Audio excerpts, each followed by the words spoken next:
Mbah, kok Mbah ada di sini? Temenmu udah nungguin lama. Kamu jauh. Jalanmu udah jauh sekali.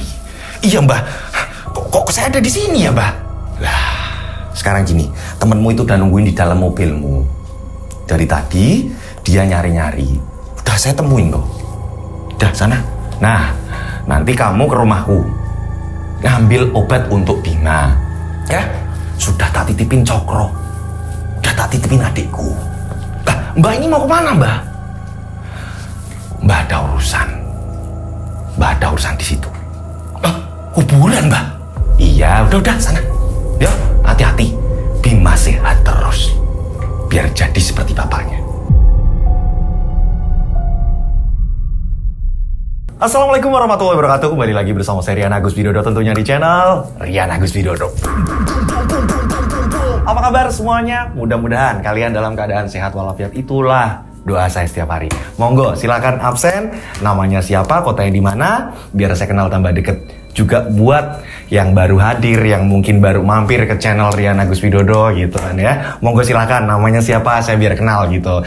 Jadi ketika saya membalas komentar gitu kan ya, ini jadi saya ngapalin satu persatu nama-nama kalian gitu. Oke, pastikan semuanya sudah absen. Di cerita kali ini, kiriman dari subscriber menceritakan ada seorang anggota TNI menghadapi ujian, menghadapi cobaan pada saat itu. Ya, ini anaknya sakit tak kunjung sembuh, rewel terus. Posisinya anaknya ini baru mau masuk TK. Nah, ini dibawa ke rumah sakit, tak ada hasil. Ini berkali-kali, sampai pindah tak ada hasil. Anehnya, kejadian tersebut ini setelah pindah rumah. Awalnya ini di asrama nih, ya kan? Nah, setelah menempati rumah barunya, ini putranya ini sakit-sakitan terus-menerus. Hingga pada akhirnya ada yang menawarkan berobat ke seorang dukun. Awalnya, seorang anggota TNI tadi ini menolak. Karena baginya, ini adalah perbuatan syirik. Namun, keadaan, kondisi ini benar-benar mendesak. Medis udah dicoba, ini tinggal yang non-medis. Hingga pada akhirnya nggak ada pilihan lain. Dibawalah ke dukun tersebut. Nah, ternyata setelah dari dukun itu, putra dari sang TNI tadi, ini justru malah sembuh. Anak dari bapak TNI tadi justru malah sembuh. Rewel udah enggak, ya kan? Demam udah turun, makan udah mulai doyan. Benar-benar sembuh. Anggota TNI tadi seneng. Terus masalah mistisnya apa nih, Mas? Nah, di sini nih. Dukun tadi ternyata tidak hanya menolong untuk putranya sembuh. Akan tetapi, dukun itu ini justru menawarkan penawaran yang sungguh sangat menggiurkan. Apa Bapak nggak pengen kenaikan pangkat, ya, dengan cepat? Atau mungkin mencoba pesugihan? Pilihan yang sangat sulit sekali. Akankah anggota TNI tadi menerima tawaran yang sangat menggiurkan dari dukun tersebut? Apalagi setelah melihat sendiri kesaktian dari si dukun itu tadi. Anaknya bisa sembuh. Nah, akankah mencoba itu atau tidak sama sekali? Kalian penasaran semuanya? Tak perlu lama-lama lagi, kita langsung saja menuju ke ceritanya.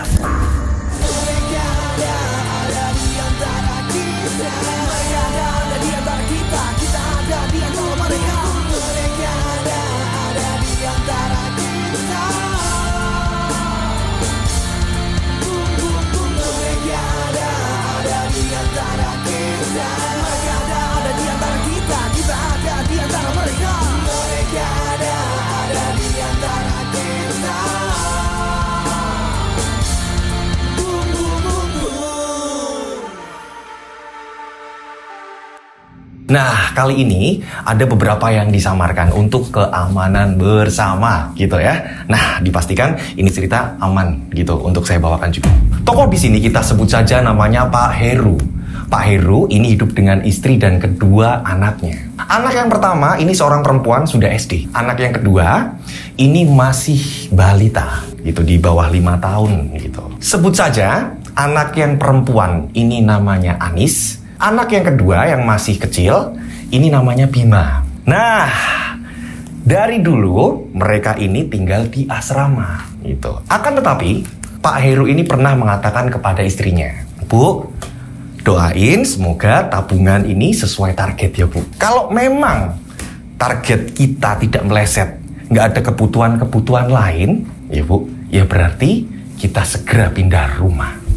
Itu janji Bapak kan pengen kita ini punya rumah sendiri, ya kan? Iya Pak, tapi beneran Bapak itu nggak main-main? Ya enggak lah, itu kan juga buat aset juga Bu. Nanti kalau anak-anak udah gede, Bapak udah pensiun, ya kan nanti ditinggali mereka juga, tinggalin kita juga. Ninggali anak-anak lah Bu. Iya ya Pak, Ibu ikut seneng. Hingga pada akhirnya Pak Heru dan keluarga ini menempati rumah barunya. Itu memang tidak jauh dari asrama, tidak jauh juga dari Pak Heru ini dinas. Istrinya Pak Heru ini senang sekali. Ibu senang Pak, bangga. Nah, mereka ini mengadakan selamatan juga. Dan kebetulan nih, gitu. Kebetulannya apa? Anis ini sekolah pas libur. Nah, ini kayak jadwal rutinan. Jadi ketika Anis libur, ini sudah dipastikan. Ini bakalan nanti piknik-piknik gitu kan. Nah, Anis ini nagih. Ayolah Pak, liburan sebentar lagi kan Anis ini kelas 6. Terus nanti pasti udah banyak belajarnya Pak. Ayo Pak. Gimana Bu? Ya udah liburan nggak apa-apa. Hitung-hitung buang sebel ya, nanti pulang terus nempati rumah baru. Nah, ngatur jadwal yang pas, akhirnya ketemu dan mereka pun liburan. Nah, mereka pun memilih liburan di puncak. Sangat bahagia sekali di situ. Ya, akan tetapi, jadi ini kan nginep 1 malam gitu. Nah, pas pulangnya benar-benar Bima ini ya, ini rewel, nangis terus. Sampai Pak Heru ini ngomong sama istrinya, Bu, Bima pengen apa Bu? Biar Bapak beliin ke apa? Bima pengennya apa? Rewel terus. Nggak tahu itu Pak, adik rewel terus Pak. Orang udah piknik kok, rewel terus. Udah kamu diem, ya. Bu, Bima mintanya apa? Nggak tahu Pak. Ibu udah nawarin pengen apa? Nggak mau, cuma nangis Pak. Udah. Ya udah kita lanjut. Nah, ini masih di tengah perjalanan ya. Ini belum sampai rumah. Badan Bima ini panas. Pak, Bima kok panas Pak? Lah kok bisa sih? Ini kenapa sih? Ada apa? Nah, hingga pada akhirnya mampirlah ke dokter. Gitu. Setelah di tempatnya Pak Dokter, ya, ini bener-bener nurut sama Pak Dokter. Nurut sama Pak Dokter nggak rewel. Malah Pak Dokter ini ngajak main-main di depan rumahnya Pak Dokter. Jadi kayak ada arena permainan anak-anak gitu, yang sederhana. Di situ memang Pak Dokter bikin itu. Ini ketika ada pasien anak-anak rewel atau apa, ketika disuntik, ini dia biar nggak konsentrasi ke suntikan gitu. Pinter juga Pak Dokternya maksud itu ya. Jadi bikin seperti itu kan, kadang-kadang ada anak kecil yang rewel gitu kan ya. Nah, ini bikin arena permainan untuk seperti itu tujuannya. Nah, Bima ini anteng. Akan tetapi, sepulang dari dokter, wow, nangis lagi. Sampailah di rumah. Pak, Bima kok demam lagi ya Pak? Ya udah, itu obatnya dihabisin dulu. Nanti kalau memang obatnya udah habis tapi nggak ada reaksi, kita bawa ke dokter lagi. Iya Pak, tapi memang terus-menerus Bima ini rewel. Nggak tahu kenapa. Nah, besok malamnya ya kan, ini Pak Heru ini kan udah berangkat dinas lagi. Malam-malam tiba-tiba Pak Heru dikagetkan istrinya telepon. Pak, kenapa Bu? Kenapa? Bima Pak, badannya tambah panas dan sekarang ini lebih parah dari kemarin lah. Kok bisa? Udah sekarang gini aja Bu, Bapak ini masih ada tugas ya. Kan nggak bisa Bu. Jadi gini, Ibu ke dokter dulu. Nanti Bapak coba izin sama atasan. Iya Pak. Akhirnya Bima dibawa ke dokter. Nah, setelah dapat izin dari atasan, itu kan ya, tetap kan harus izin, namanya korsa, siap meninggalkan keluarga, ya kan, harus patuh taat sama aturan negara gitu kan ya. Nah, Pak Heru ini langsung datang nih setelah udah mendapatkan izin apa segala macam. Setelah sampainya di rumah sakit, memang dokter mengatakan, ya kan, memang harus dirawat. Pak Heru sedih melihat Bima ini kenapa? Badannya panas, di rumah sakit rewel terus. Pak Heru juga sudah menjelaskan, saya sudah membawa Bima Pak, ini sudah membawa ke dokter. Bu, obat yang dari dokter Masih Bu, masih Pak, ini Bu bawa. Ini Pak dokter. Menurut Pak dokter ini salah nggak? Saya ini udah ke dokter, tapi menurut Pak dokter ini obat-obat ini salah nggak? Apa dokter yang pertama ini salah ngasih obat atau apa? Soalnya nggak ada tanda-tanda sembuh, justru malah tambah sakitnya parah. Ini bener kok obatnya. Ini obatnya bener. Dah, sementara di RS dulu sampai bener-bener Bima sembuh. Ya Pak dokter, tolong gimana caranya anak saya ini biar pulih lagi dok? Karena saya ini pengen lihat dia ini pakai seragam TK. Karena sebentar lagi dia ini masuk TK. Saya nggak tega kalau denger dia nangis, saya nggak tega. Berapa hari kemudian Pak Heru akhirnya drop sakit.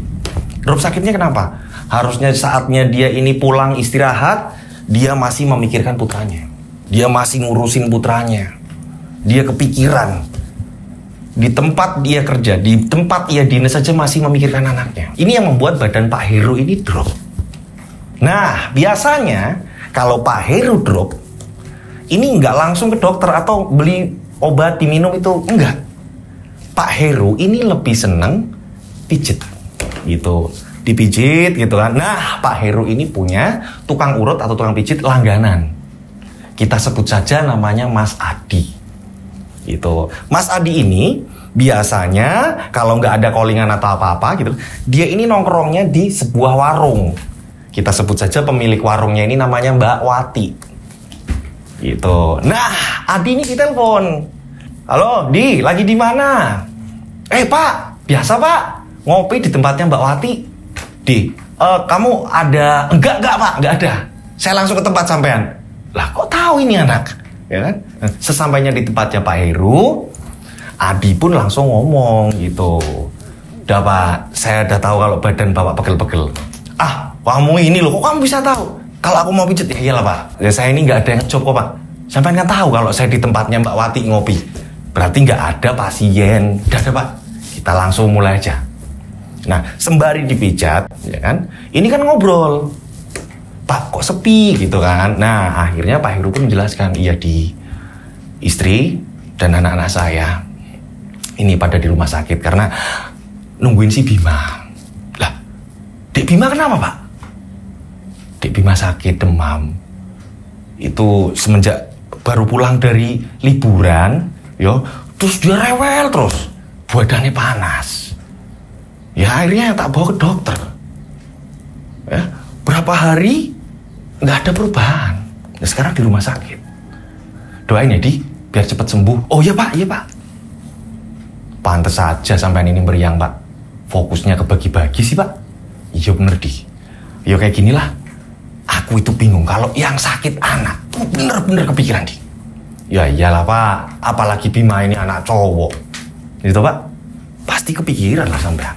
Nah udah selesai mijit ya kan, Adi ini menawarkan, Pak, kalau memang Bima ini nggak kunjung sembuh apa, nggak nyoba pengobatan alternatif atau apa? Ya, ini saran aja sih Pak. Ya nantilah ya. Yang jelas, pokoknya kalau saya badannya pegel-pegel saya langsung calling kamu. Oh siap Dan. Adi pun pulang. Hingga pada akhirnya Pak Heru kembali lagi ke rumah sakit. Singkat cerita, berapa hari di rumah sakit, akhirnya Bima pulihan. Gitu. Akan tetapi sebenarnya ini belum fit banget. Karena memang Bima tidak betah di rumah sakit, udah nangis terus. Mintanya pulang. Bapaknya juga nggak tega, udah Bu pulang. Nggak apa-apa lagi, dokternya memperbolehkan. Untuk demamnya ini sudah mendingan turun. Dibawalah ke rumah. Akan tetapi baru berapa hari di rumah, Bima kembali kambuh lagi. Bahkan dia ini berasa nggak betah di rumah itu. Ini ada apa? Ya kan? Dia ini kalau tidur ada keanehan si Bima. Kalau pas di asrama mau masuk ke dalam kamar, ya kan? Tidur bareng orang tua karena masih kecil gitu kan ya. Anehnya ketika di rumah baru lebih nyaman, lebih luas. Ini Bima justru mintanya tidurnya ini di kursi tamu, di ruang tamu, mintanya di situ, ditemani di situ. Setiap rewel mintanya seperti itu. Nggak betah kalau ada di kamar. Ada apa ini? Nggak, akhirnya sakit lagi, dibawa lagi ke dokter, dibawa ke rumah sakit, bolak-balik. Nggak ada hasil. Hingga pada akhirnya, ini banyak yang jenguk di RS. Pertama dari sahabat-sahabat yang tinggal di asrama, ya, dari anggota juga. Nah, dari sahabat istrinya juga ada yang memang bukan anggota gitu. Ini semua jadi satu, jenguk ke rumah sakit. Nah, setelah sepi ada salah satu sahabat dari istrinya Pak Heru. Ini namanya Novi. Itu. Nah, Novi ini jenguk ini sama suaminya. Rumah Novi ini jauh. Tapi denger jika anaknya, sahabatnya sakit ya langsung meluncur. Peduli gitu. Saat itu Novi bilang, kenapa aku jauh-jauh tetap kesini? Aku sama suamiku ngalamin sendiri, Mbak. Lah, kenapa, Pi? Ada apa? Ya sama kayak gini. Yang kamu ceritain tadi. Aku cuma tadi mau ngomong, lah wong temen-temen nih suamimu di tentara semua kok, Mbak. Ya kan gak enak. Apalagi datangnya ke sini, ya kan? Ini sekeluarga. Nanti kalau aku ngomong dikira keminter. Lah yo, kenapa? Dulu, Mbak, anakku itu nangis terus. Tak bawa ke dokter, enggak sembuh-sembuh. Yo Mas yo, iya. Jadi ini sama suaminya datangnya si Novi ini. Lah Novi bilang, Mbak, misal loh Mbak ya, ini bukannya saya ini sok tahu atau apa. Kalau dibawa ke dukun piye Mbak? Dukun? Jadi anakku ini sembuhnya sama dukun malah Mbak. Namanya Mbak Wiryo. Ini tinggal di alamat ini. Lah, jauh. Ya memang Mbak. Tapi nggak tahu kenapa. Setelah pulang dari Mbak Wiryo, ini belum sampai rumah malah Mbak, anakku itu sembuh. Benar-benar sembuh. Dan tidak lagi nangis-nangis, dan tidak lagi rewel. Sama persis kayak anakmu.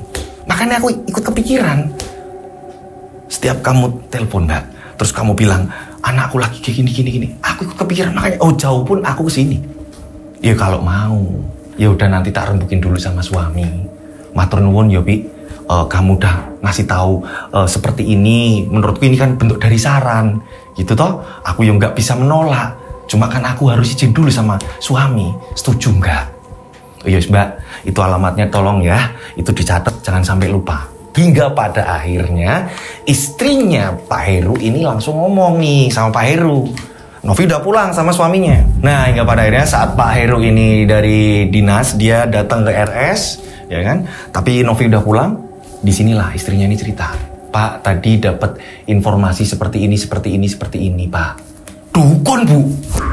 Iya, dari si Novi. Bu. Masa iya kita ini harus percaya dengan hal-hal seperti itu, Bu? Masa iya kita mau sirik sih, Bu? Bapak yakin Bima ini ya, ini bakalan sembuh. Ya udah ditangani dokter ya udah pasti sembuh. Bu, dosa itu loh, Bu. Masa ya kita percaya hal-hal seperti itu tuh, Bu? Ya ini kan sekedar saran, Pak. Nah, jadi Novi itu punya pengalaman kayak kita ini, Pak. Anaknya sakit lama banget nggak sembuh-sembuh. Lah terus ya ini nggak tahu dia ini dapat dari mana. Yang jelas dia ini datang ke tempatnya Mbah Wiryo namanya.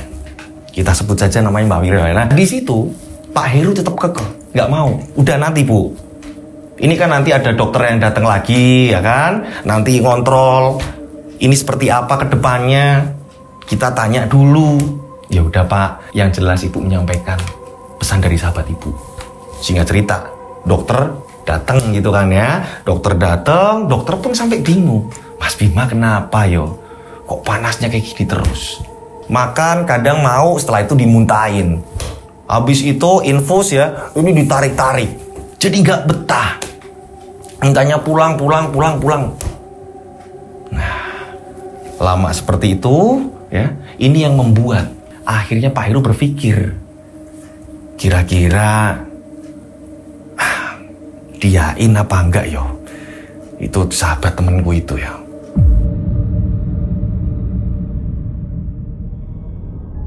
Nah, hingga pada suatu ketika saat Pak Heru ini sedang dinas gitu kan ya. Ini ada rekannya, kita sebut saja rekannya ini namanya Pak Gianto. Nah, Pak Gianto ini tanya sama Pak Heru. Pak Heru, masih pusing? Iya. Masalah anak kan? Iya Pak, saya ini bingung. Udah ke dokter anak, udah ke dokter spesial inilah apalah apa. Nggak kunjung-kunjung pulih si Bima, Pak. Nah, kemarin itu ada sahabat istri saya, Pak, ngasih tahu tentang pengalamannya. Jadi dia pengalamannya ini sama kayak saya dan istri saya, anaknya sakit. Akan tetapi solusinya yang saya kurang setuju, Pak. Lah, apa Pak Heru? Solusinya ini harus pergi ke dukun. Saya ini kayak ngerasa nggak masuk akal ya, Pak.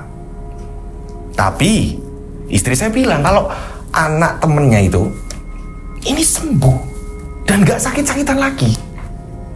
Menurut Pak Gianto gimana ya, Pak? Jadi gini Pak Heru, menurut saya ya Pak, ya namanya ikhtiar. Niatnya dirubah, jangan minta tolong sama si dukun itu. Niatnya dirubah, minta tolongnya sama Tuhan, sama Allah. Lewatnya yaitu dianggap saja ini memang perantara kok. Ikhtiar Pak. Lah wong nggak sembuh-sembuh. Nah kemarin kan teman-teman juga ngobrol di rumah Pak Heru yang baru. Ada sesuatu hal yang aneh nggak di situ? Enggak ya Pak, aman. Cuma anak saya, kalau pas di asrama dulu, dia tidur, ya tidur aja di kamar. Kadang tidur sama saya, sama istri saya, kadang bareng, kadang dia ketiduran di depan TV, bareng-bareng sama keluarga. Aman. Lah ini semenjak di rumah baru Pak, masa iya tidurnya harus di ruang tamu, nggak mau di kamar. Ketika dipindah kamar, kebangun nangis. Setelah nangis badan demam. Setelah itu rewel terus. Nah itu kayak hal-hal yang seperti itu kan hal-hal yang menurut saya ini ya hal goib Pak, tak kasat mata. Nah siapa tahu ya dengan adanya ikhtiar seperti itu, yo yang diminta sembuh dan tidak sakit lagi. Iya Pak Gianto, kalau gitu nanti saya tak rembuk sama istri. Mungkin ya nggak ada salahnya saya coba. Yaudah, mudah-mudahan putrane jenengan sembuh. Iya Pak Gianto, terima kasih. Wah sharing nih. Jadi walaupun nggak srek, akan tetapi kondisi udah seperti itu. Ya udahlah, nggak ada salahnya saya coba. Ngomong sama istri pun, iya Pak. Dari kemarin-kemarin ibu ya pengen seperti itu, tapi kan balik lagi, ibu nurut bapak. Ya Bu, kayaknya perlu bapak coba. Jadi nanti kita berangkat bareng. Hingga pada akhirnya mereka pun berangkat. Anis dititipkan di tempat saudaranya. Jalanlah mereka. Perjalanannya itu jauh. Untuk keperluan berobat dengan jarak sampai memakan waktu 2 jam, ini kan bisa dikatakan jauh. Dan ternyata di tempatnya ini pelosok. Nah, tanya-tanyalah ke tempat itu. Karena memang banyak sawah-sawah, udah mulai masuk perkampungan-perkampungan. Tanya, oh masih jauh Pak, nanti kalau ini, oh, memang jauh. Semakin dekat dengan tujuan, jalanan ini jadi sempit. Jalanan jadi sempit, jadi ketika memang ada papasan atau apa, ya harus berhenti dulu. Gitu, karena kiri kanannya udah mulai sawah. Nah, sesampainya di situ, barulah tanya tetangga, oh itu Pak rumahnya. Rumahnya Mbah Wiryo. Tuh ya, ada keperluan apa ya Pak? Anak saya ini sakit dan gak kunjung sembuh Pak. Nah, monggo silakan ditanyain aja. Kebetulan saya lihat kok hari ini gak ada pasien Pak. Biasanya banyak banget Pak. Nah, monggo silakan Pak. Nah, datanglah. Ya kan, datanglah ke tempatnya Mbah Wiryo. Disambut dengan Mbah Wiryo. Ngobrol. Nah, ini anehnya ya. Ini kan Pak Heru, ini kan pengen cepet kan. Ini anak saya diatasi loh Mbah, gitu kan. Pengen cepet-cepet lah. Mbah Wiryo ini malah ngomong, diminum dulu. Loh, anaknya nggak nangis kok. Bima di situ bener-bener nggak nangis. Nah, Mbah Wiryo ini punya kucing. Kucingnya ini, kaki kucing tersebut ini salah satunya ini ada yang cacat. Kaki bagian depan. Nah, saat itu Bima justru malah mendekat ke kucing itu dan bermain. Kucing itu juga nggak takut sama Bima, padahal kan orang baru. Itu kan ya, orang baru. Bima ini kayak berasa betah di situ. Mbah, terus ini Bima apa? Loh, itu anaknya udah nggak apa-apa kok. Mbah, iya, ini saya kesini pengen berobat, Mbah. Anak saya biar... Loh, ini udah nggak apa-apa sih Bima. Nggak apa-apa. Nah, Mbah Wiryo ini punya adik. Mbah Wiryo di situ hidup sama adik yang paling bungsu. Yang lain udah pada misah, yang lain udah pada punya keluarga sendiri masing-masing, udah punya cucu-cucu masing-masing, ada yang udah meninggal. Nah, ini adik yang paling bungsu, kita sebut saja namanya Pak Cokro. Itu, mereka hidup bersama berdua. Tak lama kemudian Pak Cokro datang. Mas, itu sudah saya siapkan di saung belakang. Sampun semua, Mas, aman. Oh ya udah. Kamu temenin dulu, saya ke belakang. Iya Mas. Nah akhirnya Pak Cokro ini disuruh nemenin Pak Heru dan istrinya. Nah si Bima ini diajak Mbah Wiryo. Nah Bima, sini nak, sini ke belakang yuk. Mbah, kucingnya diajak Mbah. Iya, ke belakang. Jadi kayak udah akrab banget sama Mbah Wiryo. Pak Cokro ini nemenin Pak Heru kan, ngobrol. Bima ini duduk-duduk di saung sama kucing itu, kayak ngobrol biasa. Nah, Mbak Wiryo ini memetik daun. Ternyata pada saat itu ya, ini istrinya Pak Heru ini pengen lihat. Kamu di sana aja, udah Bima nggak apa-apa kok. Nah, istrinya Pak Heru ini lihat, ini daun diambil buat apa ya? Tepat di sebelah kiri saung itu ini ada pohon besar. Ini ada pohon asem besar. Nah ini daunnya, ya ada daun yang memang paling bawah gitu. Ini diambil. Lah daun itu, ya ini ditempelkan di keningnya Bima sama Mbah Wiryo tadi. Sambil main. Udah kamu sana aja. No, kamu sana aja. Udah temenin suamimu. Itu ada adikku juga, ya. Iya Mbah. Saya udah sana dulu ya. Mbah. Nah, setelah pengobatan selesai, ya, ini akhirnya Bima ini langsung dibawa ke ruang tamu ngumpul lagi. Bu, kucingnya lucu Bu. Di sini enak ya Bu, tempatnya asik Bu. Bima, ya, anak sekecil itu dia berasa nyaman. Udah mau masuk TK, udah mulai pinter. Wah, segala macam. Nah, di situ Bima terlihat. Kalau Bima ini nggak kayak bocah sakit, enggak. Bima terlihat sembuh. Bah, bagaimana? Lah itu. Coba, masih panas gak? Tapi nanti gini ya. Kalau bisa loh. Kesininya pas malam Jumat Kliwon, nanti kesini lagi. Oh, masih tetap kesini, Mbak? Sekali aja. Ya biar Nak Bima, cucunya Mbah ini udah gak sakit lagi. Biar terus sembuh. Gitu, biar kayak bapaknya jadi tentara. Jadi bener-bener Mbah Wiryo ini kayak berkeluarga banget. Lah saya kesini harus Jumat Kliwon Mbah.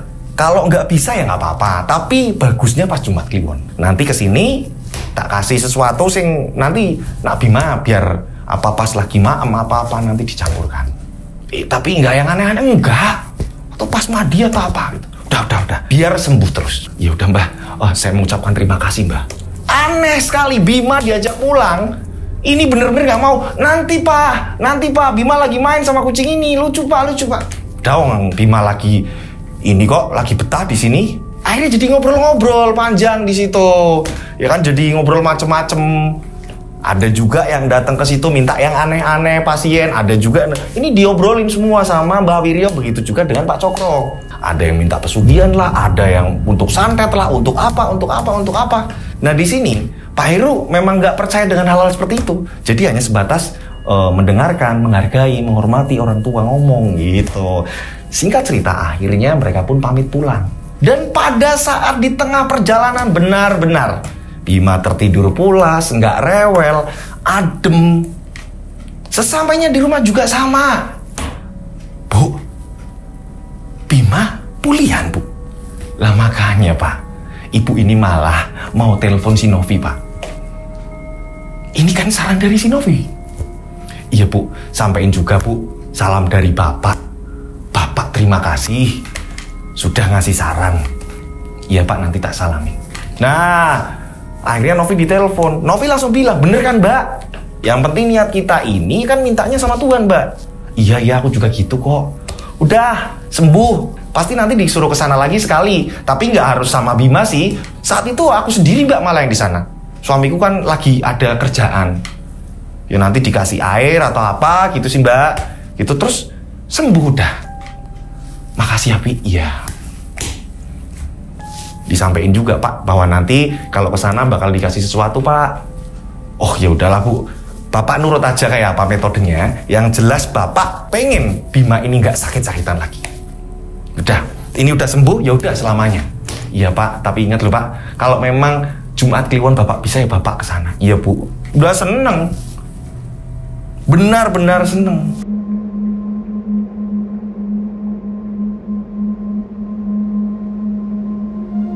Nah, singkat cerita, ya kan, ini menjelang Jumat Kliwon, di mana Mbah Wiryo ini menyuruh ketika nanti Jumat Kliwon datang lagi, gitu, datang lagi untuk mengambil sesuatu, gitu. Nah, pada saat itu Heru ini mengutarakan pada istrinya, Bu, Bapak kan masih inget Bu, kalau Jumat Kliwon ini Bapak harus ke sana, ke tempatnya Mbah Wiryo. Iya Pak, Ibu kan udah ngingetin terus. Terus gimana Pak? Bapak bisa kan? Jadi gini Bu, Bapak itu ternyata tepat di hari Kamisnya, ini pulangnya mungkin sampai Sabtu Bu, Bapak ini ada pengawalan, ada dinas Bu. Gimana ya Bu? Bapak kok bingung Bu? Udah gini aja Pak. Kan Mbah Wiryo pernah bilang, kalau memang tidak bisa di malam Jumat Kliwonnya ya nggak apa-apa, asal jangan jauh-jauh. Gitu Pak. Ya mungkin Bapak nanti pas minggunya apa-apa, kalau Bapak ini udah lepas dinas, udah libur. Iya sih Bu, yaudah kalau gitu. Nah, hingga pada akhirnya ini tidak sesuai pesanan dari Mbah Wiryo. Akan tetapi Mbah Wiryo pernah mengatakan, jadi nggak apa-apa, asal nggak jauh dari Jumat Kliwon yang dimaksud, gitu. Nah, tibalah hari tersebut. Setelah udah pengawalan segala macam, udah mengerjakan tugas dinasnya. Pada saat itu, Pak Heru ngomong, Bu, Bapak mau berangkat. Sekarang gini aja Bu, itu kan nggak perlu Bima diajak. Jadi Bapak sendiri nggak apa-apa. Loh, Bapak nggak takut Pak? Nanti kalau ngantuk, kalau apa? Bapak kemarin ini kan baru dinas Pak, banyak aktivitas. Udah nggak apa-apa, nanti coba Bapak hubungin teman Bapak. Siapa tahu ada yang bisa nemenin Bapak untuk kesana. Ya udah hati-hati, pokoknya kabar-kabar terus Pak. Iya Bu. Nah akhirnya Pak Heru pun berangkat. Nah pada saat Pak Heru berangkat, ya, ini tiba-tiba hujan. Baru keluar rumah, ya kan, ini belum ada berapa meter hujan lebat. Memang Pak Heru menggunakan mobil. Akan tetapi, nggak tahu kenapa Pak Heru ini pengen ngajak temen, gitu, nggak pengen sendirian. Ini kalau aku sendirian kayak gini, nggak ada teman ngobrol. Tak mampir warungnya Mbak Wati dulu. Gitu. Nah, mampirlah di situ. Setelah mampir di situ, ya, ini di situ ternyata ada Adi, tukang urut yang biasa dipanggil Pak Heru. Loh Mas Adi, Pak, gimana kabarnya Pak? Sehat alhamdulillah. Ini kok masih santai kayak gini? Iya Pak, belum ada panggilan nih Pak dari tadi Pak. Jenengan mau kemana nih Pak? Apa mau urut dulu apa gimana? Udah. Jadi gini, Mbak Wati, saya kopi. Iya Pak, dibikinin kopi. Ngobrol. Nah jadi gini Di, saya itu ada urusan ya. Tempatnya agak jauh. Kamu mau nggak nganterin? Ya nanti tak kasih. Nganterin kemana Pak? Ada perlu apa ini Pak? Urusan tentara atau gimana? Enggak. Ya, mengambil obat anak, tapi tempatnya jauh. Oh iya Pak, Mas Bima gimana Pak? Ya udah mendingan. Cuma kan harus ngambil obatnya. Ya biar Bima ini sehat terus. Iya Pak, memang kalau sama anak ya kayak gitu Pak. Saya juga gitu Pak. Kalau pas lagi jauh-jauh dari anak, ini nggak bisa Pak. Kalau jauh dari istri, ya kan? Ini saya kok bisa Pak? Kamu ini lu ngaco. Nggak Pak. Memang kalau sama anak, ini saya nggak bisa lepas Pak. Oh iya Pak. Ngomong-ngomong, ini arahnya kemana Pak sampean? Ya ada. Kamu cuma tugasnya nemenin aku aja. Nanti kalau pas di jalan kamu ngantuk ya nggak apa-apa. Ya cuma biar saya ini nggak sendirian. Oh siap Pak. Siap. Mumpung saya ini nggak ada panggilan. Nah, hingga pada akhirnya Pak Heru mengajak Adi. Itu. Sepanjang jalan ngobrol ya kan. Adi sampai nanya, Pak, kok tempatnya jauh ya Pak? Iya, apalagi ini hujan. Aku juga lupa ingat.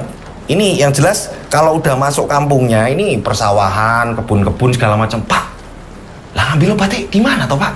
Nah, ceritalah Pak Heru gitu kan, bahwa ada seorang orang pinter namanya Mbah Wiryo gitu kan ya, ditemani adiknya namanya Pak Cokro. Dia ini kayak buka praktek, membantu orang-orang yang memang kesusahan untuk nyari obat ketika memang rumah sakit ini sudah tidak bisa menangani gitu, sudah tidak bisa mengatasi. Nah, barulah banyak orang datang ke situ, diceritain semuanya gitu. Akhirnya Adi jadi tahu, oh gitu Pak. Ya, semoga Mas Bima ini sehat terus ya Pak. Iya Di. Nah, ngobrol. Anehnya ini sudah masuk ke pedesaan itu ya. Ini udah masuk ke situ. Ini kok nggak sampai-sampai. Ini gangnya yang mana? Muter ke perkampungan itu, muter. Nggak sampai-sampai. Apa aku salah ya masuknya? Mundur lagi ke jalan raya lagi, ya kan? Yang biasanya ini perjalanan memakan waktu ini 2 jam, ini sampai 3 jam sudah lebih. Di, ini arahnya Pak. Lah mana saya tahu ya Pak?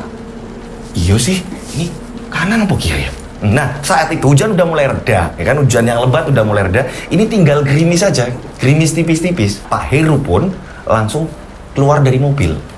Ada orang lewat, gitu kan? Pak, numpang nanya Pak. Oh iya Pak. Pak, kalau arah ke kampung ini lewatnya kan jalan ini ya Pak. Wah, Bapak kelebihan 1 gang. Jadi Bapak lurus ya. Ini nanti ada 1 gang lagi. Oh iya Pak, makasih Pak. Matur nuwun Pak. Iya, sama-sama. Jalan lagi. Perasaan tadi kita udah masuk sini ya Di. Ya memang Pak. Kok aneh sih Pak? Ya Bapak mana tahu Di. Mana ini udah malam lagi. Posisinya ini sudah kurang lebih jam 11 malam. Itu tadi kan sempat di tempatnya Mbak Wati dulu ngobrol gitu kan ya. Ini pada saat itu ya, ini sudah masuk ke sawah, tapi ada keanehan lagi. Di, masa iya sawah ini kok panjang banget ya Di? Pak, saya kan baru kesini Pak. Iya, tapi kok aneh yo. Ini bentar, soalnya kan aku baru sekali Di. Nah ini malam lagi, sembari mengemudi ini lagi lihat-lihat, lagi ngecek. Dimatiin dulu mobilnya sampai ia keluar. Pak Heru itu sampai keluar ngecek sebelah mana ya, ini udah mulai nggak ada rumah-rumah, udah mulai sawah. Bener ini Di, ini jalanan ini nih, kalau papasan sama motor ini udah harus berhenti salah satu. Iya Pak, tapi saya nggak ngerti Pak. Iya Pak, saya mau pipis dulu Pak. Ya udah silakan. Adi keluar dari mobil juga. Nah, di ini pipis ya kan. Ditungguin. Ini lama sekali. Ini bocah kencing gimana sih? Akhirnya Pak Heru kan nyari. Ini kan udah kemalaman. Iya, kalau Mbah Wiryo ini masih belum tidur lah. Kalau udah tidur kan ganggu. Ini bocah kemana? Dicari. Nah, di sini nih ada keanehan. Saat itu ya, ini Pak Heru jalan nyari Adi nggak ketemu. Jalan kaki nih, udah meninggalkan mobilnya. Adi, ini bocah kencing di mana sih? Orang tinggal kencing di pinggiran sini aja kok. Adi ini dipanggil-panggil, nggak nyaut. Bocah kemana sih? Ditelepon, nggak aktif. Nah, pada saat mengeluarkan handphone, karena di situ area perkampungan, pedesaan banget gitu ya. Sinyal ini kadang ada, kadang enggak. Menyambungkan padahal. Tapi ini enggak diangkat sama Adi. Ini kan menyambungkan, kenapa Adi enggak ngangkat? Setelah itu mati lagi. Karena gerimis juga.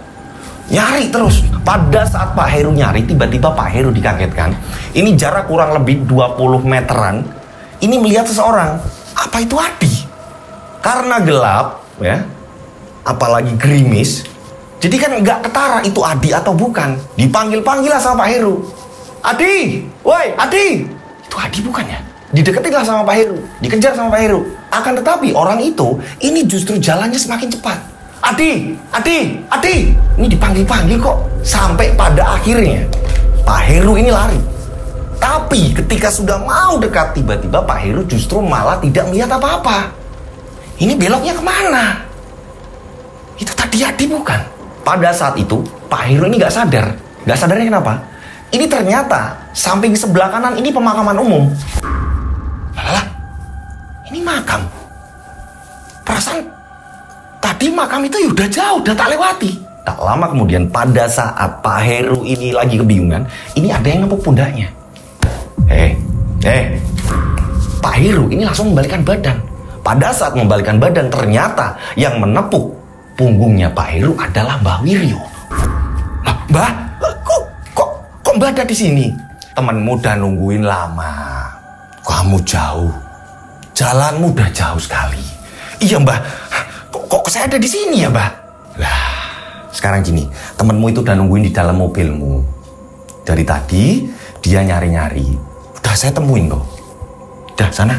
Nah, nanti kamu ke rumahku. Ngambil obat untuk Bima. Ya, sudah tak titipin Cokro. Udah tak titipin adikku. Lah, Mbah ini mau kemana, Mbah? Mbah ada urusan. Mbah ada urusan di situ. Kuburan, Mbah? Iya, udah sana. Ya, hati-hati. Bima sehat terus. Biar jadi seperti bapaknya. Iya, Mbah. Kalau gitu saya kesana, Mbah. Kasihan, Mbah. Itu sahabat saya, Mbah. Ya udah sana. Hati-hati. Ya, Mbah. Assalamualaikum. Waalaikumsalam. Nah, pada saat itu Heru ini jalan, ya. Ini dia heran sendiri. Herannya kenapa? Ya ampun, aku ini jauh sekali jalan. Ini aku tadi ngejar orang itu ternyata udah jauh banget. Dan pada saat udah sampai di mobil, Adi ini justru malah asik nyantai. Pak, sampai ini kemana sih, Pak? Ya ampun, Didi. Aku itu nyari kamu loh. Kamu bilangnya kencing, tapi lama banget. Udah gitu, kamu itu nggak ada. Kok nggak ada gimana? Orang saya kencing di situ kok, Pak. Lah, Bapak nggak lihat? Di, kalau saya lihat nggak mungkin saya nyari. Udah, Pak. Kita pokoknya langsung disuruh ambil obat. Tadi saya ditemuin Mbah namanya Mbah Wiryo. Oh iya benar, saya juga ketemu. Tadi saya disuruh untuk menemui adiknya. Ya udah yuk, nanti takutnya kemalaman. Nah, jalanlah mobil itu menuju ke rumahnya Mbah Wiryo karena udah dekat nih, gitu. Akan tetapi Pak Heru ini masih bingung aja. Mbah Wiryo ini lagi urusan apa? Malam-malam di makam gerimis lagi, gitu kan? Ini kok aneh, apa nggak besok pagi atau apa-apa gitu kan menurut Pak Heru. Tapi dia baru berpikir, oh ya mungkin ya namanya dukun seperti itu, harus malam-malam di tempat keramat atau apa. Nah, Pak Heru juga nyeselnya kenapa? Tadi nggak sempat minta maaf, harusnya Jumat Kliwon datangnya gitu. Akan tetapi ya sudahlah gitu kan ya, datanglah ke rumah Mbah Wiryo. Sesampai di situ, rumah Mbah Wiryo udah gelap. Udah gelap ya? Tapi tadi udah dipesen nih sih. Katanya obatnya ada di adiknya. Diketuklah pintunya. Dek. Assalamualaikum. Dibukain sama Pak Cokro. Waalaikumsalam. Pak Heru, silakan Pak, silakan. Duduk Pak, silakan. Maaf nih Pak Cokro, saya malam-malam jadi ganggu. Enggak apa-apa. Jadi gini Pak Cokro, saya ini kan harusnya datangnya ini malam Jumat yang kemarin itu loh, Jumat Kliwon. Akan tetapi saya ada urusan. Tadi saya di jalan juga sempat ketemu Mbah Wiryo. Saya disuruh ngambil minyak sama Pak Cokro. Gitu, Pak. Apakah sudah disiapkan, Pak Heru? Tadi Bapak ketemu sama Mbah Wiryo? Ketemu sama kakak saya? Ketemu sama abang saya? Iya, saya di jalanan ketemu. Bahkan malah teman saya ini, Adi, juga ketemu. Mbah Wiryo nih ada urusan kan di makam. Mbah Wiryo itu udah di makam lama. Maksudnya? Mbah Wiryo, kakak saya, ini sudah meninggal. Apa Pak Cokro? Iya, mas saya ini sudah 2 minggu yang lalu meninggal. Nah, sebelum meninggal, memang kakak saya itu, mas saya, abang saya, ini sudah meramu racikan ini obat untuk beberapa pasien. Nah, termasuk putranya panjenengan, si Bima. Pak Cokro, dengarkan saya sebentar. Tadi saya ini ketemu. Iya, saya tahu. Ketemu di makam tuh. Nggak cuma sampean. Ada beberapa orang, khususnya tamu-tamu beliau, ini sering Apalagi kalau tamu-tamu jauh, sering ketemu. Mungkin sampai ini yang keberapa kalinya. Ya ampun, innalillahi wa inna ilaihi raji'un. Kok secepat itu Mbak Wiryo? Lampun sepuh Pak, sudah tua. Kakak saya ini udah tua. Sedang mau melanjutkan obrolan, tiba-tiba ada tamu. London, assalamualaikum. Waalaikumsalam. Pak. Pak Heru sebentar ya. Oh iya. Pak Cokro ini langsung menemui tamu tersebut. Akan tetapi, ya, ini tidak dijadikan satu, duduk bareng di situ enggak. Jadi ada ruangan lagi gitu, masih di situ juga. Ini duduknya, ini di sebelahnya. Jadi ruang tamunya ada dua gitu. Tamu tersebut ini disuruh duduk di situ. Nah, handphone Pak Heru tiba-tiba berdering. Ya ampun istriku, aku lupa ngasih kabar. Saking tadi nyari kamu ini nggak ketemu di. Ya udah Pak, diangkat dulu Pak. Diangkatlah sama Pak Heru. Tapi Pak Heru posisinya angkat karena ada tamu. Jadi Pak Heru keluar rumah. Di depan rumah, Pak Heru angkat telepon. Halo Pak, kok lama banget sih Pak nggak ngasih kabar? Gimana, udah sampai belum? Ibu khawatir Pak. Bu, ada kejadian aneh yang menurut Bapak ya nggak logis Bu. Nggak logis gimana Pak? Ada apa? Bapak baik-baik aja kan? Kalau Bapak aman Bu, Bapak aman. Nggak ada ya gimana-gimana kecelakaan atau apa-apa amit-amit ya Bu. Nggak ada, aman.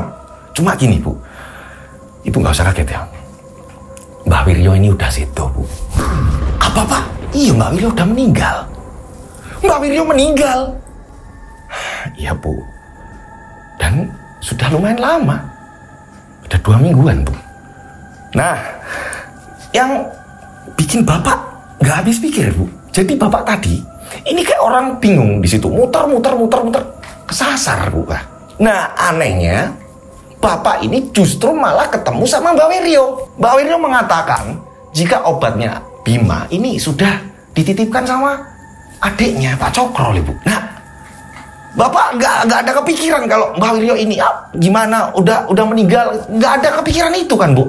Mbak Wiryo hanya bilang ada urusan, menunjuk di sebuah makam, dia masuk ke situ. Udah itu aja Bu. Nah Bapak lanjut kan, ketemu sama adiknya. Nah sekarang beliau lagi ada tamu Bu. Pak Cokro ini ada tamu. Obatnya belum tak minta sih, itu karena kan nggak enak Bu. Masa iya mau langsung pulang Bu. Nah Pak Cokro mengatakan Bu, jika Mbak Wiryo ini sudah almarhum, udah meninggal. Bu, Ibu, iya Pak. Ibu sedih dengernya Pak. Ibu kaget. Tapi kok bisa aneh kayak gitu? Iya makanya. Ya udah, gini Bu. Ini kan kadang sinyal ada, kadang enggak. Jadi Bu tenang aja. Iya Pak, dari tadi Bu susah hubungin Bapak. Udah. Sekarang Ibu jagain anak-anak. Nanti Bapak langsung pulang. Iya Pak, hati-hati ya Pak. Pada saat Pak Heru ini masuk ke dalam, ternyata Adi disuruh gabung bareng gitu. Disuruh gabung bareng sama tamu yang tadi baru datang gitu. Di, kok di sana? Iya Pak, nggak apa-apa Pak Heru. Ini temennya kasihan di sana sendirian sampai keluar telepon. Iya, ngabarin istri Pak Cokro. Oh ya, sebentar. Saya ambilin dulu. Ya, ditunggu 15 menit. Iya Pak. Pak Cokro masuk. Tak lama kemudian, ini sudah dimasukin ke dalam kain. Gitu, udah dimasukin ke dalam kain. Jadi kayak bungkus kacamata atau handphone gitu, kain gitu. Nah, di situ ini diberikan kepada Pak Heru. Ini ada minyak, ya. Pesennya almarhum, ini dicampurkan ke bak mandi. Jadi kalau Mas Bima mau mandi, ini dikucurkan. Hari lahirnya Jawa, weton. Setiap itu. Kalau udah habis ya udah. Udah, itu aja. Mudah-mudahan Mas Bima ini sembuh, Pak. Setelah itu mereka pun lanjut ngobrol. Karena apa? Ini hujan deras, dang. Ngobrol sampai pada akhirnya, ya kan? Ini tamu yang datang ke situ, ini masuk ke dalam ruangan. Nah, mungkin Pak Cokro ini jadi mewarisi ilmu dari Mbah Wiryo. Setelah Pak Cokro keluar, ya kan? Setelah menyelesaikan kerjaan bersama tamunya itu tadi, mungkin ada kepentingan gitu kan ya. Pak Heru akhirnya pamitan. Pak Cokro, saya tak pamit dulu. Istri dan anak-anak sendirian di rumah. Ini istrinya Adi, anaknya Adi juga sama. Iya Pak Cokro, saya pamit dulu Pak. Nah pamitlah. Sesampainya di rumah gitu ya, ini perjalanan nggak ada masalah kayak awal berangkat. Istrinya di situ ya kan nungguin Pak Heru, ngobrol lah Pak Heru. Tadi diantar sama Adi, tapi Adi udah minta pulang, tak suruh main ke rumah nggak mau. Dia minta diturunkan di tempatnya warungnya Mbak Wati. Ya itu tadi Bu, Bapak ngalami aneh Bu. Iya Pak, kok bisa kayak gitu ya Pak? Tapi Bapak lihat wujudnya Mbak Wirya. Ya lihat lah Bu. Loh, itu terang apa gelap Pak? Iya memang gelap, tapi kan masih ada cahaya remang-remang. Dan itu ternyata Bapak berdiri di depan makam Bu. Aneh Bu. Apa itu yang dinamakan orang sakti Bu? Nggak tahu Pak, yang penting Bima ini nggak sakit-sakitan lagi. Nah ini Bu, ini minyaknya. Tadi Pak Cokro bilang kalau Mbak Wirya ini meseni, setiap wetonnya Bima kalau mandi pakai minyak ini sampai habis, dihabiskan. Iya Pak, baknya dijadikan satu sama kita nggak Pak? Dipisah boleh, bareng boleh. Ini memang untuk keselamatan, katanya gitu Bu. Ya lillahi ta'ala. Kita kan mintanya sama Tuhan. Ingat loh Bu, Bapak nggak ngajarin Ibu yang aneh-aneh. Iya Pak. Udah. Semenjak itu, ya, ini Bima tidak pernah yang namanya sakit-sakitan yang parah atau apa, enggak. Panas sedikit wajar gitu kan ya, namanya bocah gitu kan ya. Akan tetapi ini enggak yang kayak dulu lagi. Masuklah sekolah TK. Pak Heru senang sekali. Apalagi TK-nya ini kan seragamnya ini ada seragam tentara gitu kan. Ini Pak Heru senang banget. Seneng yang pertama, Bima udah nggak sakit-sakitan lagi. Singkat cerita, berjalannya waktu kurang lebih 2 bulan kemudian. Pada suatu ketika ini, Pak Heru badannya ini pegel-pegel, banyak aktivitas. Telepon nih, tukang servisnya yaitu si Mas Adi tadi gitu kan ya. Ditelepon, nggak aktif nomornya. Adi ini gimana sih? Kalau ditelepon selalu nggak aktif. Apalagi ada pasien ya. Dah, ya kan? Berapa jam kemudian ditelepon lagi, tetap nggak aktif. Paginya ditelepon nggak aktif lagi. Dah, itu kan? Berangkatlah dinas. Pada saat di kantor, Adi ditelepon, nggak aktif. Pikirnya kan biar Adi datang ke kantor gitu, pijit di kantor nggak apa-apa lah. Karena badan udah nggak karuan, pegel-pegel gitu kan ya. Nah, pada saat itu, ini ada sahabatnya Pak Heru gitu, ngobrol sama Pak Heru. Sampean kayaknya lagi nggak enak badan tuh. Iya, saya telepon Adi nggak diangkat. Adi, iya Pak. Susah. Memang kalau sama Adi itu janjian itu susah. Saya udah berkali-kali udah janjian, tapi ya gitu susah, kadang nggak aktif. Lah itu sama. Udah Pak, gini aja, sini tak pijitin saya. Pelan-pelan sini tak pijitin mana ya. Aduh, saya nggak enak. Nggak apa-apa, pelan-pelan. Jenenge teman, ya dinas bareng apa bareng ya, tak pijitin. Nah, Pak Heru dipijit sama temennya nih, gitu kan, punggungnya gitu kan. Ya pijit-pijitan gitu kan ya, pijit-pijitan sambil ngobrol. Temennya Pak Heru, kita sebut saja namanya Pak Nandar. Ini dinasnya pada saat itu sama Pak Nandar. Nah Pak Nandar ini ngomong, saya itu juga bingung sama kehidupannya Adi. Dia ini sering sekali berantem sama istrinya, kok nggak bosen-bosen ya Pak Heru. Pak Heru kaget, hah? Berantem? Lah, emang sampean nggak ngerti? Sampean kan pelanggan juga. Masa iya sampean ini nggak tahu kalau Adi ini sering berantem sama istrinya loh? Beneran ya Pak? Adi ini nggak pernah cerita sama sekali. Loh kok nggak cerita loh? Wong kalau sama saya ini cerita. Dia cerita semua kehidupannya. Dia bilang dia ngeluh nggak punya uang lah, terus istrinya inilah, pinginnya inilah. Tapi kok Adi nggak cerita ya? Ya mungkin sama sampean segen Pak. Sama Pak Heru mungkin segen. Tapi kalau sama saya, itu cerita terus. Cerita terus. Ya saya cuma ngasih saran aja. Itu ya, yang semangat gitu-gitu aja Pak. Sambil mijit gitu kan. Aneh ya Adi nggak cerita sama saya Pak. Mbok kalau butuh uang atau apa, ngomong saya atau apa. Tak pikir dia ini laris sih Pak, panggilan sana kemari. Gini loh Pak Heru, ada yang paling menurut saya Adi ini hampir fatal. Fatal kenapa Pak? Loh, pernah dia cerita sendiri kalau istrinya ini mau dibunuh loh. Hah? Dibunuh Pak?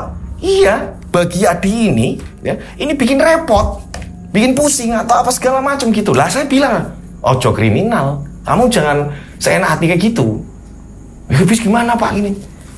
Istrinya mau dibunuh. Iya, istrinya mau dibunuh.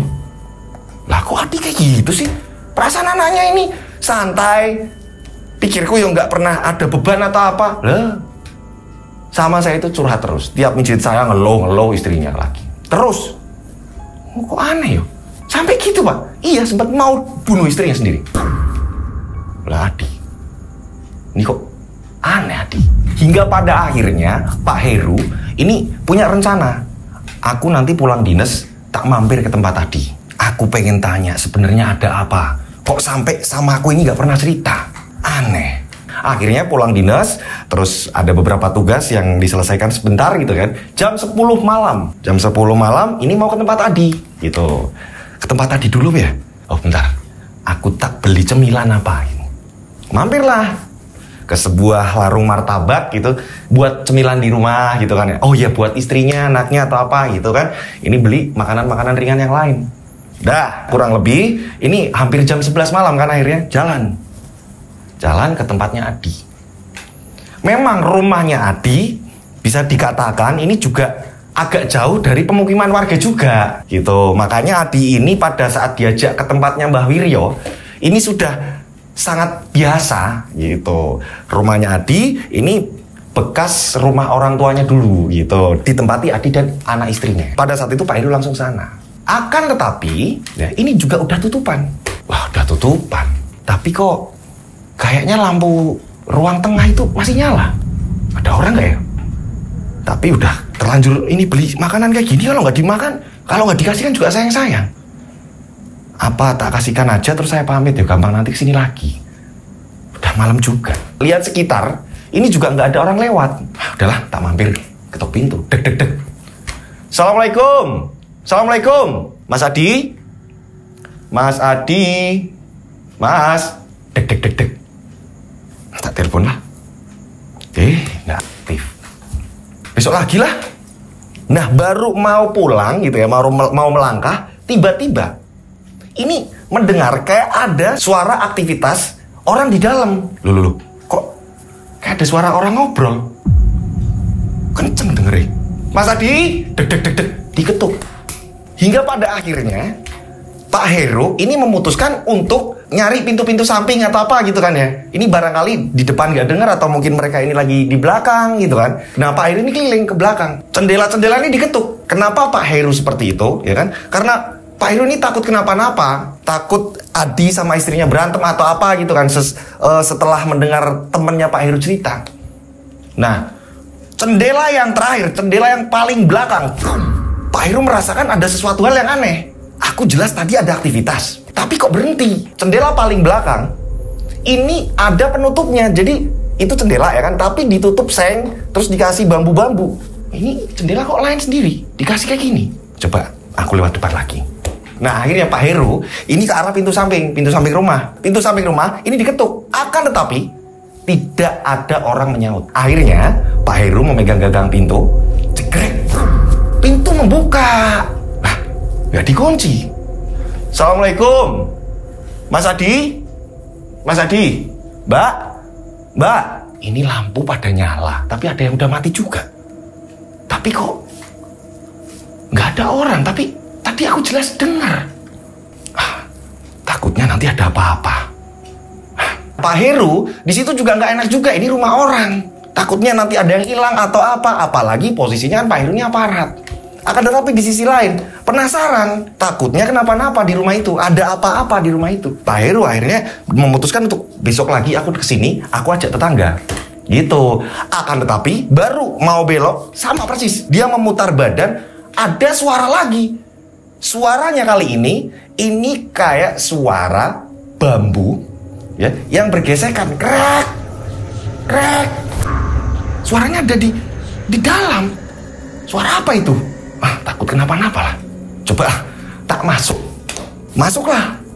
Akhirnya ketemu ruang tengah. Pada saat di ruang tengah, Pak Heru kaget karena di rumah itu benar-benar berantakan. Lampu-lampu yang nyala ini hanya tinggal berapa biji, dan lampunya ini kuning redup. Kan gelap. Udah gitu baju-baju berserakan, tumpukan-tumpukan apa segala macem. Ini istrinya Adi gimana sih, kok kayak gini gak dibersihin ya? Mbak, Mas Adi sambil nyari. Suara tadi di mana? Tapi masa iya ini kotor banget kayak gini? Ini kayak rumah gak ditempati bulan-bulanan. Kok aneh sih? Apa di dapur? Ini pintu kamar ya. Ini coba diketuk. Tak. Aku harus gimana ya? Pada saat itu pintu kamar diketuk, nggak ada yang membuka. Apa memang udah nggak ditinggali apa gimana? Ini kok berantakan gini? Saat itu menuju ke arah dapur. Pada saat menuju ke arah dapur, Pak Heru ini mencium bau bangkai. Ini kok kayak bau bangkai, baunya menyengat sekali. Langsung otak dia ini kepikiran sahabatnya bilang, Adi pernah berniat pengen membunuh istrinya, pernah berniat seperti itu. Ini yang membuat Pak Heru kepikiran. Ada bau bangkai ini, sangat jelas sekali. Dicari sama Pak Heru. Dah, ada sesuatu hal yang di rumah ini nggak beres. Aku harus nyari tahu. Dibuka semua kamar, cekrek. Sampai pada akhirnya ada satu kamar, ada di bagian dapur. Samping dapur ini ada kamar, ada ruangan. Akan tetapi hanya kamar itu yang dikunci. Ini kok kayak gini sih, ruangan gelap banget, dapur dinyalain. Akan tetapi lampunya justru malah kedap-kedip antara dia mau mati atau enggak gitu kan. Lampu-lampu mau putus gitu kan. Nah, saat itu ya, ini Pak Heru curiga, ini satu kamar ini kenapa digembok? Sampai gemboknya ini double. Aneh nih, ada kamar ini kok seperti ini. Pada saat itu Pak Heru mendekatkan ke arah pintu itu, melihat ada 2 gembok, dan Pak Heru di situ tiba-tiba mau muntah. Ini baunya, ini pasti dari dalam kamar ini. Pada saat Pak Heru melihat ke arah bawah, ini semut keluar banyak dari celah-celah pintu bawah. Semut itu banyak sekali. Ini ada semut. Ada sesuatu hal yang terjadi. Pada saat itu ya, Pak Heru ini langsung ke bawah, memastikan gitu kan. Akan tetapi celahnya ini nggak ada 1 senti, nggak kelihatan gitu. Benar-benar nggak kelihatan. Pak Heru ini ke bawah, dia menempelkan kepalanya. Ini mencoba untuk ngecek, ini sempit kayak gini bisa nggak? Lewat lubang kunci, ini nggak menemukan sesuatu hal apa gitu. Karena sempit sekali lubang kunci itu. Lubang kunci yang aslinya gitu, asli gagang. Cuma ini sudah digembok juga dari luar. Berarti itu sudah rusak, kunci itu udah rusak. Nah, pada saat dia ngintip, ini dia mencoba untuk mencium juga ada apa sebenarnya di dalam gitu. Pak Heru ini mencium bangkai yang sangat menyengat dan sangat yakin kalau di dalam itu ini ada bangkai. Nah, apa yang terjadi? Apakah Adi ini membunuh istrinya? Dan bangkai siapa yang ada di situ? Atau ini ada apa? Kalian penasaran? Sebenarnya apa yang terjadi di dalam kamar itu? Saksikan di part 2-nya. Nah, saksikan di part 2-nya. Sebenarnya apa yang dilakukan Adi, kemana istrinya, kemana anaknya, dan di dalam kamar itu, ini kamar yang paling aneh. Ada 2 gembok, di bagian jendela di luar ini sampai dipalang-palang menggunakan bambu, ditutup seng. Ini ada sesuatu hal. Ada sesuatu hal kejanggalan di sini. Pintu rumah sebelah samping ini nggak dikunci. Gitu. Kalau orang lihat, taunya itu pun bukan pintu samping gitu, karena sedikit tertutup lemari. Cuma karena saat itu memang Pak Heru pengen nyari, jadi sebisa mungkin gimana caranya bisa masuk, minimal tahu apa yang terjadi di dalam gitu. Nah, setelah itu justru malah menemukan keanehan, yaitu mencium bau bangkai. Ada apa itu di kamar belakang? Ya, saksikan di part 2-nya. Wah, seru sekali ini. Tuh. Nah, menegangkan ya. Ini langsung tayang besok pagi, jadi kalian tenang aja. Oke? Tidak menunggu lama.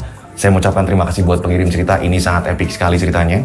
Seorang anggota TNI, ya kan, melihat kesaktian seorang dukun dan ditawari pesugihan, tapi dia bagaimana juga nanti, ya kan? Penasaran, pokoknya part 2 ini penentuannya. Nah, buat teman-teman yang punya pengalaman horor, kalian bisa kirimkan cerita kalian ini di DM Instagram saya bisa, di WA saya bisa. Cara ngirim seperti ini, dikirim per paragraf atau per kalimat gitu. Ya, oke? Seperti ini. Nama yang mau disamarkan jelas, kronologinya seperti apa, teror hantunya seperti apa, penyelesaiannya seperti apa.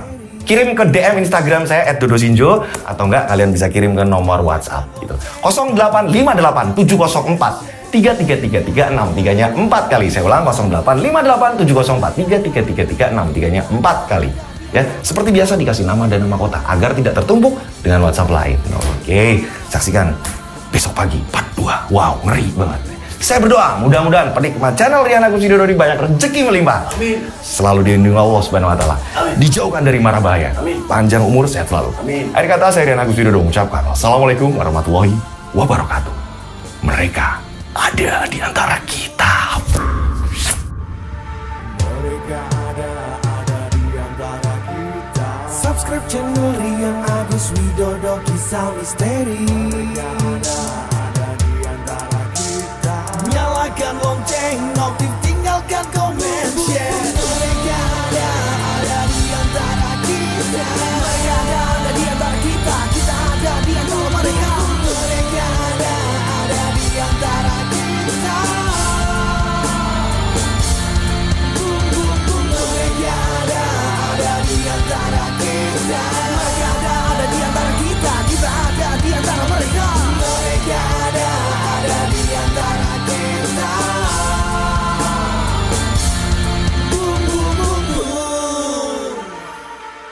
Mereka ada di antara kita. Subscribe channel Rian Agus Widodo, kisah misteri. Mereka ada di antara kita.